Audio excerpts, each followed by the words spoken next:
Please welcome Francoise.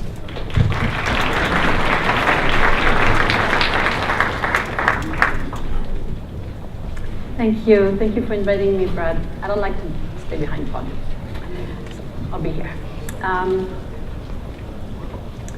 I'd like to start with a story. So this woman that I go visit and I'm very close to for the last 20 years, her name is Julieta Casimiro Pineda, and she has been, or was, because that ended now, was a part of the Council on 13 Indigenous Grandmothers that some of you may know of. And so I traveled with Julieta in different places in the world to assist her with the council that she was part of. And so all the grandmothers decided to come to Mexico, to Huautla de Jimenez, where she's from. And so they all go into the ceremony room, you know, the Lakotas and the Nepalese shaman and the Tibetan friend of His Holiness, the Dalai Lama, and they're all there, right? They're all taking mushrooms and they're all like in there. It's quite a scene, you know, it's quite a scene. But anyway, I'm by her side and I'm handing mushrooms to the Lakota roadman, doing this. And so fast forward 6 months, we are now in Dharamsala. We are now invited by the Tibetan community to be a council together, right? The grandmothers are next to us. And Julieta has decided that the grandmother liked her mushrooms so much that she would do a ceremony in Dharamsala. Now, mushrooms and Tibetan Buddhism is not exactly, next to each other. It's kind of a weird combination. But she decided she was going to offer that. So she asked Tsering, the Tibetan grandmother who hosts the council, she said, I thought it was code. Grandmother Tsering, I wonder if it would be appropriate for me to pray with the sacred mushroom here on your land with your tradition. And Tsering goes, you got some? So here we are, Tsering's son and me were rolling our eyes like the grandmothers, right? So she goes and she does this ceremony basically for 80 people. The conference room like this has been transformed into a ceremony room. And we are doing this thing, or she's doing, and I'm kind of holding space with her. And then, so it was epic, right, imagine. The Tibetans loved it. They didn't think it was anything bad because it was a prayer, so mushrooms were part of the ceremony and they thought it was a great idea.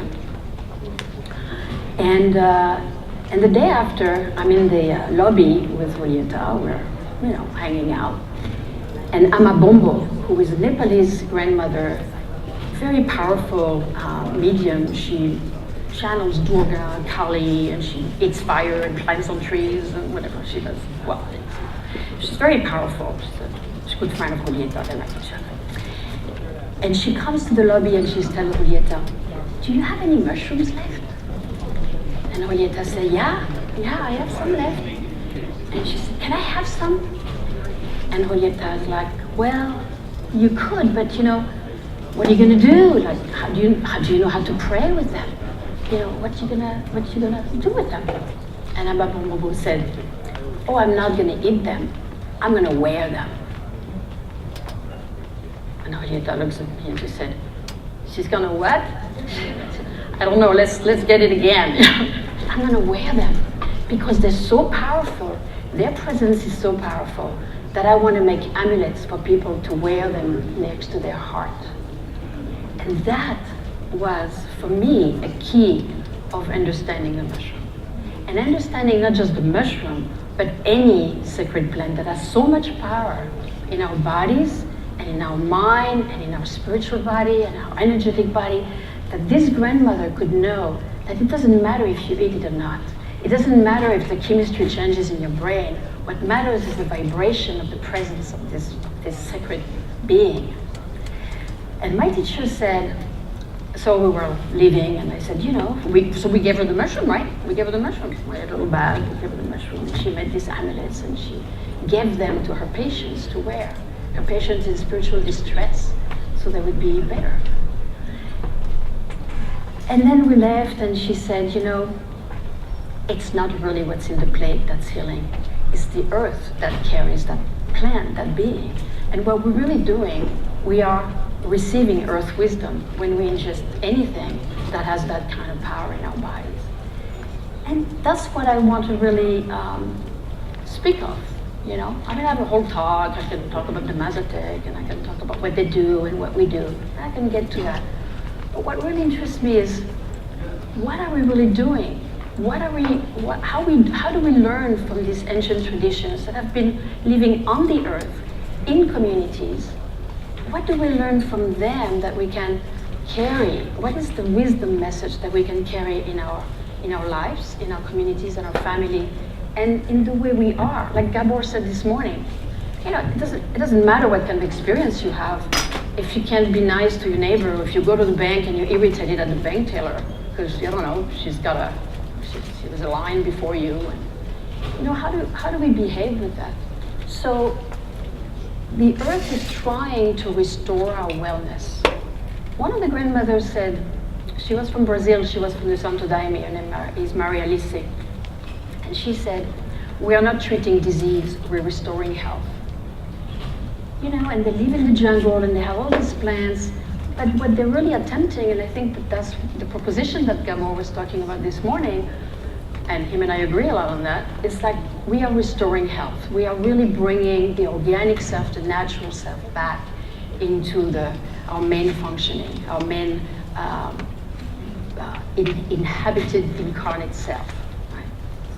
So in Mexico, they talk about the work with the mushroom being a purification process, meaning we are doing what I call spiritual plumbing. We are doing evacuation of toxicity. We are looking, like Gabor was saying also, again, you know, we're looking at our psychology, our wound, our trauma, our family inheritance, transgenerational trauma, cultural trauma, and the legacy or the remnants of what stays in our body, in our psyche. And then once we work with that, we are evacuating the passage for true life energy to go through us, true spirit to travel through us. And that's the purpose of all these practices, I believe. So when we look at how indigenous practices prepare for this kind of ceremony, and when we look at how they follow up these ceremonies, we have a lot to learn from them. And you know, as much as I have very, very, very dear and profound respect for all this medical research, and I have a lot of very wonderful connections with all these researchers, and we love each other very much, you know, there's a little bit of course, by virtue of being in a scientific field, for the legitimacy and legalization of these medicines, we have to be very scientific, you know. So everything is a little bit plucked out of context, out of its roots of the earth and the traditions, and it becomes, you know, a pill in a plate, right? And it's more than that, right? It's more.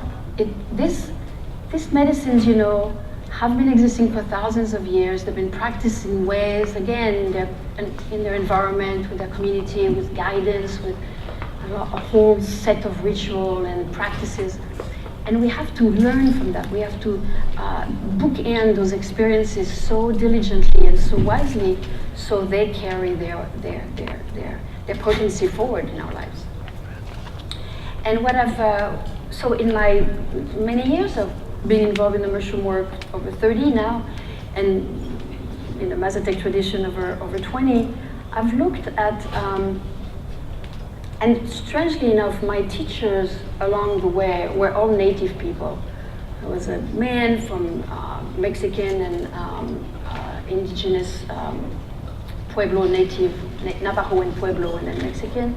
And then another man who was Mexican. So my teachers were always people of, you know, not from a scientific background. They were of the land somehow, even though they were therapists, or they were doctors, or they were psychologists, but they were all like of that background, which is, you know, I guess not a coincidence. But what I've learned from them is that, you know, the body-mind is a great format of integration.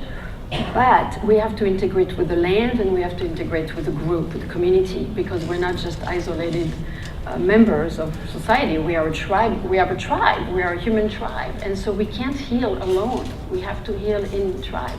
Now, it doesn't mean we don't do our personal psychological work, maybe one-on-one with a person, with a therapist, but we have to be also mirrored and resonated with other people, and we have to do it on the land, because if we want to partake in those ceremonies with nature's wisdom, we have to really be on the land. We have to be in relation with the land. We have to be one with the earth. So the Mazatecs have a lot of different rituals to prepare and to follow up. They have dietas. They have ongoing purification with alcohol rubbed on the body, or they have certain food that they would restrain. They would have some rituals of offerings, or at certain places on the land they put cocoa beans, to pay respect to the spirits of the land, which we have lost a lot. We don't do a lot of offerings on the land. That's going to be hosting our journey. How many of us offer something before we go on a journey? How many do we, right? Do you put something in the place where you're going to do a journey? How do we pay respect and have a relationship with the land that gives us healing, right? So the integration phase is very crucial. I'm writing a whole book about this, so I hope I come across. But the transformation has to be supported on an ongoing basis. We have to make things practical. It's not just, oh yeah, I let things unfold and I'm tracking how my journey goes. It's really more than that. It's really how am I putting flowers in my house? How am I taking care of myself? How do I get a massage? How do I bring things in my life that support the places that are starting to heal from that journey? So tracking the experience and then supporting it in practical ways is what I've been, advocating and for many, many years.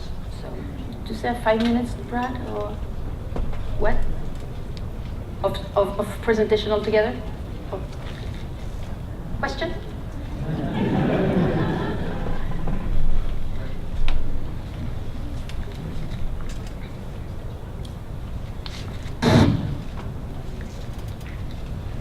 Hi, thank you. I was just curious how you first found your way to this work.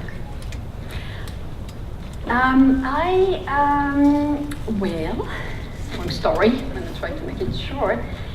To this work in particular, I came to California when I was 25 from France, and I met some people who were working with this teacher of Navajo and Mexican origin, and I became his client, basically. And he was doing a bunch of illegal work, and I did it like everybody else in this community. And I did a lot of work with MDMA, a lot of work with mushrooms, LSD, ketamine, MDA, different things at the time, mid-80s that was. And and so I worked with him a lot. I was very closely assisting him in his work in groups and learned from him a lot. And then later, I met my teacher in Mexico. Someone took me to her. Someone I met serendipitously decided that it would be good for her and I to meet. So I went there and met her. Thank you. One more question?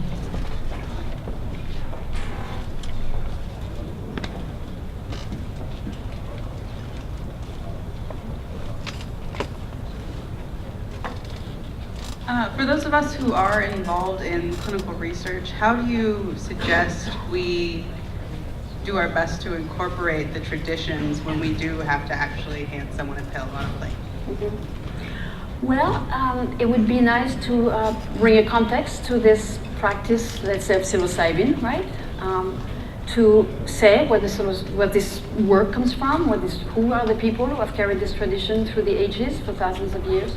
For the little story, I want to let you know that my teacher gave to someone a sort of it's called a copalero. It's a place where they burn the copal, the incense before the ceremony. And this copalero is now the recipient in which the psilocybin pills are given in Johns Hopkins. And she knows that and she likes that there is the earth of the land there in that Johns Hopkins research. So yeah, giving a context and giving thanks to the tradition, just naming that is an intention that goes a long way already. And I would add, and make sure that the people who are in the study actually have a connection with nature, have a connection with the land that provided that medicine. Thank you. Francoise. Thank you very much.